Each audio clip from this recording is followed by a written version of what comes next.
Attention spoiler, ne reste pas si tu n'es pas à jour dans les chapitres de ce manga. Pour les autres, bon visionnage.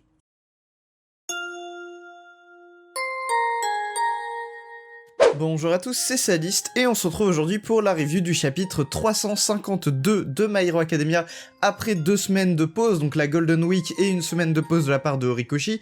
On espère un chapitre incroyable et vous allez le voir, Horikoshi ne nous déçoit encore une fois pas du tout, hein, il nous offre un chapitre vraiment très cool, centré sur la famille Todoroki, plus précisément sur le combat Shoto-Dabi qu'on a déjà depuis quelques chapitres, hein, qui est vraiment le point principal des derniers chapitres. Ici, on va continuer ce combat et on va voir surtout comment ce combat se termine puisque ce chapitre semble mettre un point final à ce fameux combat fratricide entre Shoto et son frère Toya. Avant que la vidéo ne commence, si jamais vous aimez ce que je fais, n'hésitez pas à vous abonner à la chaîne, ça m'aide énormément, ça me permet de savoir que des gens me suivent et que des gens apprécient mon contenu et ça m'encourage à faire de plus en plus de vidéos. Donc n'hésitez pas à vous abonner, à laisser un pouce bleu sur les vidéos que vous aimez, ça me permet aussi de savoir quel contenu vous appréciez particulièrement et si vous aimez mon contenu, n'hésitez pas à activer la cloche pour ne rater aucune nouvelle vidéo qui sort. Vous pouvez également me suivre sur mes réseaux, tous les liens sont en description, notamment Twitter qui est le réseau sur lequel je suis le plus actif. Bref, sur ce, générique.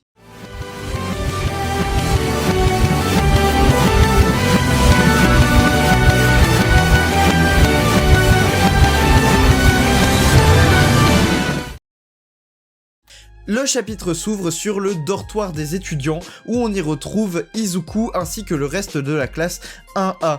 Et nous sommes juste avant le début de cette deuxième guerre entre les héros et les vilains, la veille plus précisément au soir. Izuku s'inquiète par rapport au combat de Shoto, et Shoto nous dit ici que c'est inutile de s'inquiéter pour lui puisqu'il a déjà pris sa décision, et même si ça va énerver son père de ne pas pouvoir tenir sa promesse et donc de mettre un terme à Dabi lui-même, Shoto dit que ça servira de punition de toute façon à son père et que la décision est prise, il s'occupera lui-même de Dabi puisque s'il veut devenir un héros, c'est le seul combat auquel il ne peut pas fuir puisque c'est le produit des péchés de leur famille, hein, Dabi, donc il ne peut pas fuir ce combat, c'est sa responsabilité.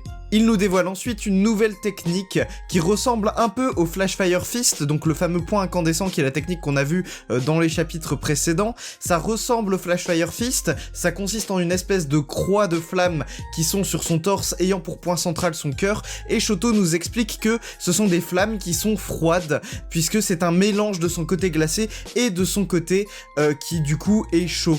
Le point central de cette technique étant le cœur, et bien évidemment, elle a pour avantage d'avoir l'espèce de texture de volatilité du feu qui lui permet d'attaquer de manière assez directe, et en même temps d'avoir le côté gelé qui est hyper redoutable face à Dabi. Il explique qu'il a fait l'inverse de ce que Endeavor a fait. Endeavor voulait réduire la température du corps en utilisant de la glace comme réfrigérant. Lui, il a fait l'inverse. Il utilise la glace comme combustible, si on peut dire ça comme ça. Il utilise la glace pour générer cette attaque qui ressemble à un feu froid. Et du coup, ce feu qui est définitivement brûlant, mais brûlant de froid. Je sais pas si ça vous est déjà arrivé, mais le froid peut brûler à une certaine température. Il conclut en remerciant Izuku et en lui disant que c'est son pouvoir. Ici, un clin d'œil au premier vrai contact entre Izuku et Shoto lors du tournoi au tout début de My Hero Academia. Lorsqu'ils se sont affrontés, Izuku a convaincu Shoto d'utiliser ses flammes puisqu'il s'agit de son pouvoir et non pas celui de son père, c'est son pouvoir.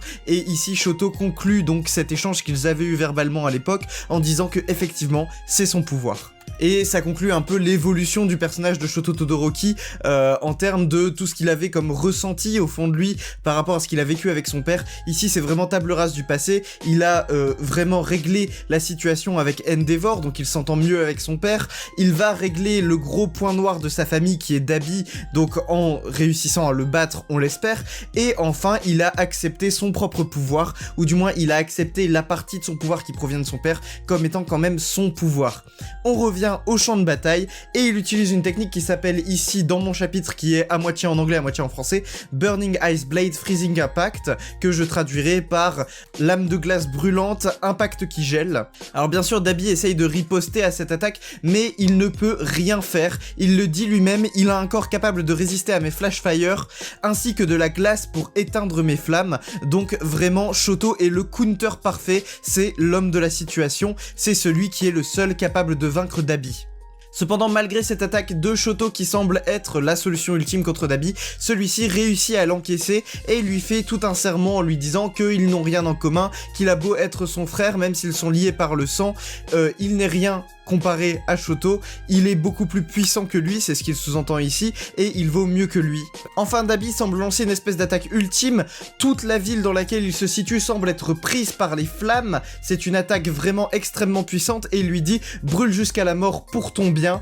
On voit les sidekicks qui sont derrière, donc Burnin et les deux autres qui sont là, encourager Shoto en lui disant qu'il croit en lui, et il se jette donc sur la trajectoire de l'attaque pour encaisser l'attaque à la place de Shoto, et celui-ci les remercie en disant que ces flammes allaient à coup sûr le brûler. On a une petite page de rétrospection où Shoto nous dit qu'il semblait être perdu, qu'il n'arrivait pas à aller de l'avant, qu'il était bloqué dans son passé, mais en ayant les gens qu'il a côtoyés, donc tous ses amis, ces personnes qu'il a rencontrées dans la classe 1A, ça lui a permis, du coup, pour lui de se libérer de ce fardeau qui pesait sur ses épaules et à aller de l'avant et à oublier, ou du moins peut-être pas oublier, mais à réussir à composer et à faire avec son passé. Shoto utilise donc sa technique ultime, la dernière chance pour lui de mettre fin à Dabi. Il s'approche de Dabi, il lui dit qu'un retour en arrière est toujours possible même si c'est par la force, alors s'il te plaît arrête tout ça, et il utilise cette attaque ultime qui s'appelle ici Great Arctic Tsunami. Et on arrive enfin à la dernière page, juste après cette attaque, on voit Toya lorsqu'il était jeune, Shoto lorsqu'il était jeune, ici comme si ils se voyaient l'un l'autre lorsqu'ils étaient enfants. Shoto récupère Dabi qui semble avoir perdu le combat, qui semble tomber juste après cette attaque. La ville tout autour d'eux est complètement gelée, donc l'attaque a touché quasiment l'intégralité de la ville, c'est incroyable, donc c'est vraiment, ça montre vraiment la puissance de cette attaque finale, et la narration nous dit, déchaîné au-delà de ses limites, il apaise enfin les flammes de son frère, et c'est là-dessus que le chapitre 352 se termine. Donc, un chapitre qui met un point final à ce combat Dabi Shoto, un chapitre quand même assez court, seulement 11 pages, mais c'est largement suffisant pour nous faire comprendre ce que l'auteur a voulu nous dire dans ce chapitre. On voit vraiment l'évolution de Shoto, le fait qu'il met enfin un terme avec tout ce que son passé représentait pour lui, et le fait que ça pesait sur ses épaules. Ici, il a vraiment accepté son passé en réussissant à vaincre Dabi. Il réussit enfin à mettre un point final sur la dernière chose, la dernière tâche finalement qui lui rappelait ce passé douloureux. Il a réussi à se réconcilier avec son père, il a créé sa technique ultime, ça devient un héros accompli, et il a réussi finalement ce qui était son devoir, c'est-à-dire mettre fin à l'erreur finale de sa famille, c'est-à-dire Dabi. La fin de ce combat veut surtout dire qu'on va pouvoir revenir sur les autres champs de bataille, on va pouvoir revenir notamment à Izuku face à Shigaraki, à Endeavor et les autres héros professionnels face à All for One. Enfin, j'ai vraiment hâte de voir où est-ce que ça en est.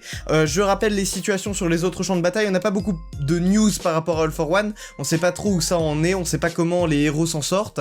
On sait notamment par contre du côté de Shigaraki que celui-ci tient tête à tous les héros et Izuku n'est pas sur ce champ de bataille là, donc il est en train de se déplacer de là où il était, c'est-à-dire le champ où se situe Toga, Ochako et Tsuyu, vers du coup le champ de bataille où se situe Bakugo face à Shigaraki et d'autres héros qui sont là également, Mirko, Beslenis, je vais pas vous refaire la liste. Du coup on a Izuku qui est en route, et du côté de Toga face à Ochako et Tsuyu, pour l'instant ça se passe plutôt pas trop mal. On va dire que les héros sur ce champ de bataille là sont dans une situation où ils ne gagnent pas mais ils ne perdent pas non plus, donc à voir ce que ça donnera dans les prochains chapitres. Abonnez-vous, laissez un pouce bleu, activez la cloche, n'hésitez pas à me suivre sur tous mes réseaux sociaux, TikTok, Instagram et Twitter, tous les liens sont dans la description. C'était Sadiste et je vous dis à la prochaine pour une nouvelle vidéo. Salut!